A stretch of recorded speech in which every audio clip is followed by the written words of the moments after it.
Hi everyone, how are you? कैसे हैं आप सब? होप सो आप लोग अच्छे होंगे। काफी दिन हो गया मुझे वीडियो रिकॉर्ड किए हुए क्योंकि मार्केट और जियोपॉलिटिकल इवेंट के चलते मैं ये वीडियो ना प्योर एजुकेशनल पर्पज से बना रहा हूँ। ये कुछ चार्ट पैटर्न बेस्ड स्टॉक है जो मुझे लॉन्ग टर्म प्रोस्पेक्टिव से अच्छा लगे। जो भी हम चार्ट डिस्कस करेंगे, हम लोग 1 मंथ टाइम फ्रेम में ये चार्ट को डिस्कस करेंगे। सो इसका रिजल्ट दिखने में हो सके तो टाइम लगेगा क्योंकि हम वन डे टाइम फ्रेम में नहीं कर रहे हैं, 1 मंथ में कर रहे हैं। होप सो चीजों को उसी माइंड सेट के हिसाब से आप लोग चीजों को देखने और समझने का कोशिश कीजिए।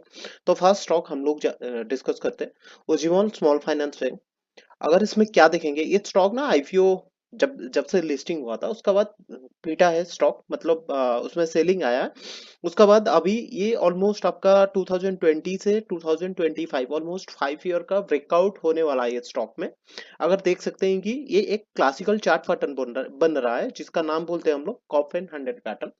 अभी फिलहाल के लिए स्टॉक ब्रेकआउट नहीं किया है। आप इसको अपना वॉच लिस्ट में रख के उसको कंटिन्यूअसली ट्रैक करेंगे। जब भी ब्रेकआउट होता है तब उसका बाद आप लोग चार्ट के साथ कंपेयर कर सकते हैं कि कैसे रिजल्ट आता है।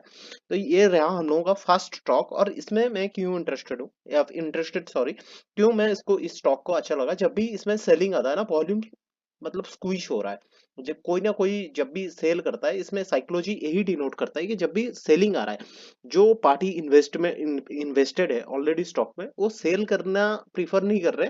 हालांकि उसमें होल्ड करना, अगर सेलिंग हैवी होगा ना, this kind of volume will be going to generate. Okay, आप इसमें देख सकते हैं कि doji kind of candlestick formation हुआ, उससे पहले शूटिंग स्टार। तो ये प्रीवियस रेजिस्टेंस का पास जब भी आता है, सेलिंग आता है, अभी आप लोगों को इसको वॉच लिस्ट में ऐड करके अभी फिर से वो रेजिस्टेंस का आसपास आने लगा है। तो आप उसको वॉच आउट कर सकते हैं कि ये नेक्स्ट ब्रेकआउट हो रहा है या फिर ब्रेकडाउन हो रहा है। नेक्स्ट स्टॉक देखते हैं, ये फराग मिल्क फूड्स। इसमें देखेंगे कि सेम मैं बहुत सारे जितना भी स्टॉक लाया हूँ maximum all time high breakout करने वाले हैं। तो नेक्स्ट स्टॉक इसमें क्या देख सकते हैं कि फराग मिल्क, जब ये स्टॉक ना, जब जब भी ये स्टॉक लिस्टेड हुआ था उसका बाद काफी बुरा फिटा है। और इसमें ये आप वॉल्यूम का साथ साथ इसको ट्रैक करने को कोशिश करेंगे। अगर वॉल्यूम का साथ साथ आप क्या इसमें देखने को मिल रहा है कि जब भी ये स्टॉक में सेलिंग आता है तो आप इवेंचुअली देखेंगे वॉल्यूम कहीं ना कहीं स्क्वीज हो रहा है। यानी जो भी पार्टी इसमें बाई कर रहे हैं उसमें सेल करने में उतना इंटरेस्टेड नहीं है। जब भी इसमें सेलिंग का आप देखेंगे तो इसमें वॉल्यूम श्रिंक होते हुए दिखेगा। और जब भी इसमें बाइंग आता है तो काफी बड़ा बड़ा वॉल्यूम बार्स जनरेट हो रहा है। इसमें ये डिनोट हो रहा है ना, इस स्टॉक में जब भी इसमें बायर कभी भी आ रहे हैं, इसको बाई कर रहे हैं, तो इसमें जो भी पोजीशन बन रहा है वो सेल आउट नहीं हो रहा है। आज इन्वेस्टमेंट पर्पज से हो सके तो, मैं साइकोलॉजी बताने की कोशिश कर रहा हूँ, मैं एक्यूरेट यही नहीं बोल रहा हूँ। तो आप इसको ऐसे हिसाब से भी समझ सकते हैं।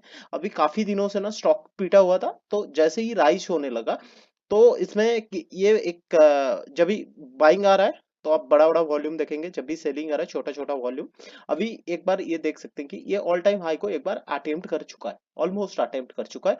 अभी ये क्या कर रहा है कि ये स्टॉक ना फर्दर अटेम्प्ट करने जा रहा है अपना ऑल टाइम हाई को ब्रेकआउट करना है। अगर इफ पॉसिबल ये अगर ब्रेकआउट करता है तब हम इसको ऑब्जर्व करेंगे कि ये क्या और कैसे बिहेव करता है उसका बाद। और लास्ट वीक में भी अगर सॉरी लास्ट वीक में जो सेलिंग आया था उसमें देखेंगे कि जिस हिसाब से सेलिंग कैंडल ऑलमोस्ट 12% का बना है, तो इसमें उसकी उसी हिसाब से अगर देखेंगे तो सेलिंग वॉल्यूम काफी कम है कंपेरेटिव टू बाइंग वॉल्यूम। जब भी बाइंग आ रहा है तो इसमें अच्छा खासा अपसाइड और वॉल्यूम बड़ा बड़ा कैंडल जनरेट हो रहा है। ये आप ये स्टॉक को, सेकंड स्टॉक है, इसको आप अपना वॉच लिस्ट में रख के ट्रैक कर सकते हैं। नेक्स्ट स्टॉक देख रहे हैं हम लोग आईडीबीआई बैंक। अगर आईडीबीआई बैंक में ये मुझे क्यों स्टॉक अच्छा लगा, ये all time high breakout structure नहीं है। हम दो जो लास्ट टाइम बात की है, दो स्ट्रक्चर जो जो ऑल टाइम स्टॉक था वो ऑल टाइम हाई ब्रेक कर रहा था। अभी इसमें क्या देखेंगे कि ये स्टॉक ना काफी दिनों से ऑलमोस्ट 2024 से स्टॉक मार्केट में लिस्टिंग हुआ है और काफी ये रोलर कोस्टर फेस किया है।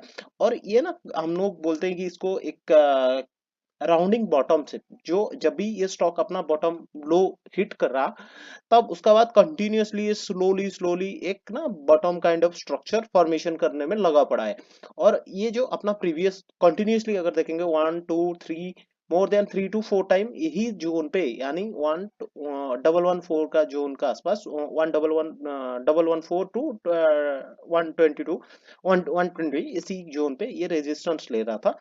तो अभी ये अगर आप देखेंगे इसमें अच्छा खासा बुलिश कैंडल, अगर आप मैं जूम करके आपको दिखाता हूँ, अच्छा खासा बुलिश कैंडल ये last starting of the month में ये जनरेटर हो रहा है, ऑलमोस्ट 11% का ये मूवमेंट दे चुका है।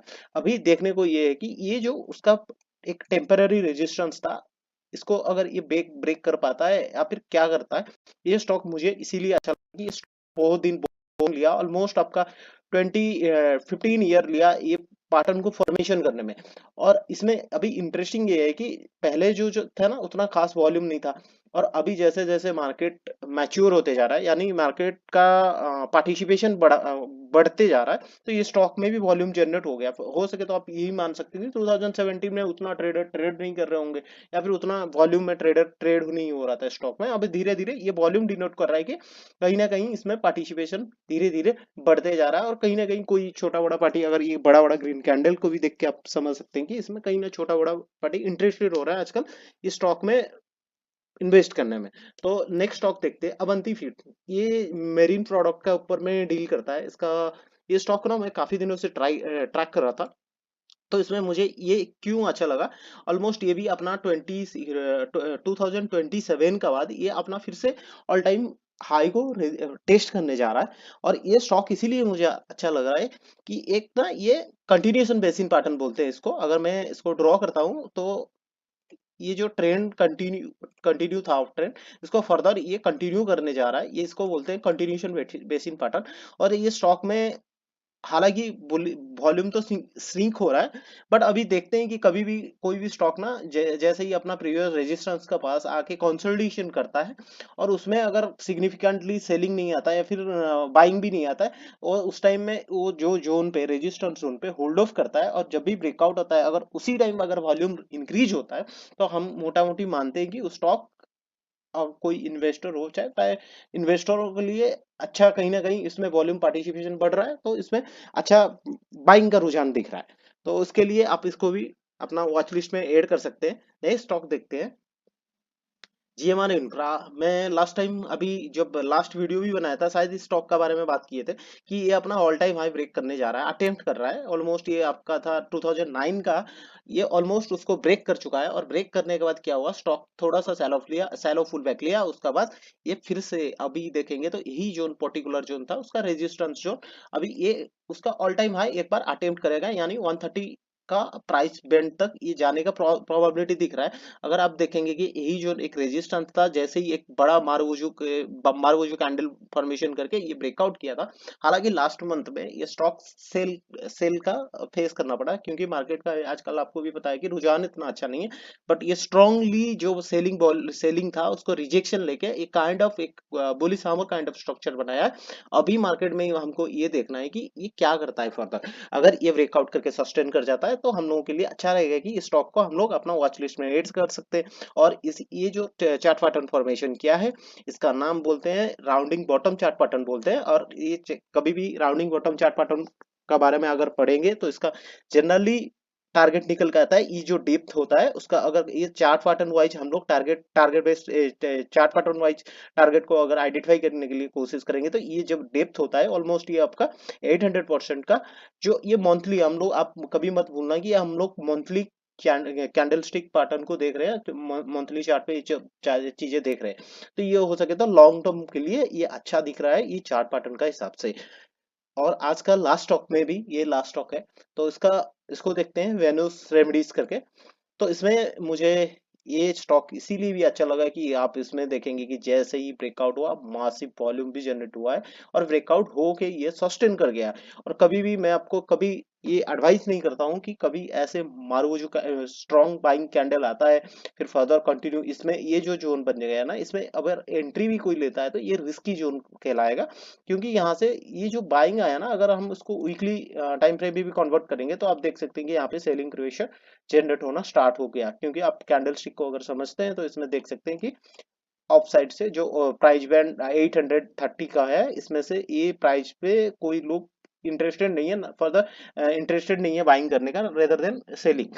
तो कभी भी ये स्टॉक ना अपना फिर से जो प्रीवियस रेजिस्टेंस जो उनका पास आता है और इसमें कोई positive bullish candle stick pattern formation करता है, तो हम इसमें छोटा सा पोजीशन आपका हिसाब से देख के ले सकते हैं। फिर से मैं बता रहा हूँ, ये कोई भी मेरा स्टॉक बाइंग सेलिंग रिकमेंडेशन नहीं है। हालांकि मैं एक मतलब एक्टिव मार्केट में पार्टिसिपेट हूँ, ट्रेड करता हूँ, तो इसके लिए बाई मिस्टेकली मुझे पार्टिसिपेशन कर मुंह से निकल जा रहा है, तो उसको डिस्काउंट करके आप प्योर लर्निंग पर्पज के हिसाब से इसको वॉच करने का ट्राई कीजिए।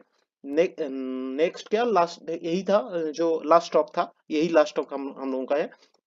अगर देखेंगे कि ये एक स्टॉक ना कर्नाटका बैंक का है। कर्नाटका बैंक में क्या फॉर्मेशन हो रहा था, अगर मैं आपको क्लियर कट दिखाना चाहता हूं, अगर आप इसमें विजुअलाइज कर सकते हैं, ये एक रेक्टेंगल पैटर्न में फंसा हुआ था। रेक्टेंगल पैटर्न में ये स्टॉक काफी दिनों से, ऑलमोस्ट 2007 से ये स्टॉक यही जोन पे कंटिन्यूअसली फंसा पड़ा था। और कंसोलिडेशन ऑलमोस्ट आपका 20 ईयर का, 20 नहीं सॉरी 18 ईयर का कंसोलिडेशन फेज के बाद ये स्टॉक ब्रेकआउट किया था। और अगर आपको पता होगा कि चार्ट पैटर्न का बारे में, ये काइंड ऑफ एक bullish flag kind of structure बना रहा है।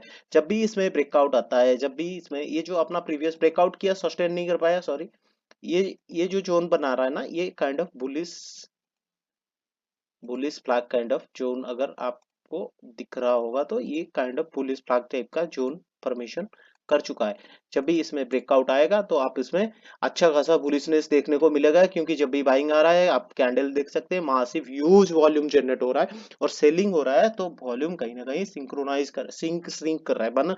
मतलब जो चीज लोगों ने जिस जो भी ये प्राइस बैंड पे बाय किए हैं, अब जब भी सेलिंग आता है तो वो अपना पोजीशन काटने के लिए तैयार नहीं है, हालांकि वो होल्ड करके बैठने में तैयार है। वॉल्यूम हमको यही डिनोट करता है कि एक्चुअल इसमें बाइंग और सेलिंग क्या हो रहा है और कितना अमाउंट में हो रहा है। वॉल्यूम का मतलब यही होता है। Price can be manipulated, volume can not be manipulated. हो सके तो आपको ये कैंडल स्टिक दिखा के कोई बोल देगा कि अभी सेलिंग आएगा, बट आप इसमें वॉल्यूम को एनालाइज करेंगे तो बाइंग का जो वॉल्यूम आया था, हालांकि उसमें सेलिंग वॉल्यूम थोड़ा सा कम आ रहा है। तो बस ये रहा हम लोगों का आज का कंप्लीट, जो मुझे अच्छा लगा, जो स्टॉक मुझे अच्छा देखने में, फिर मैं ट्राई किया कि आपको एक्सप्लेन करने के लिए। अगर आपको कहीं भी कोई टॉपिक पे वीडियो बनाना मतलब वीडियो चाहिए, तो please never hesitate to comment on my comment section. So मिलते हैं नेक्स्ट वीडियो में, टिल देन बाय बाय।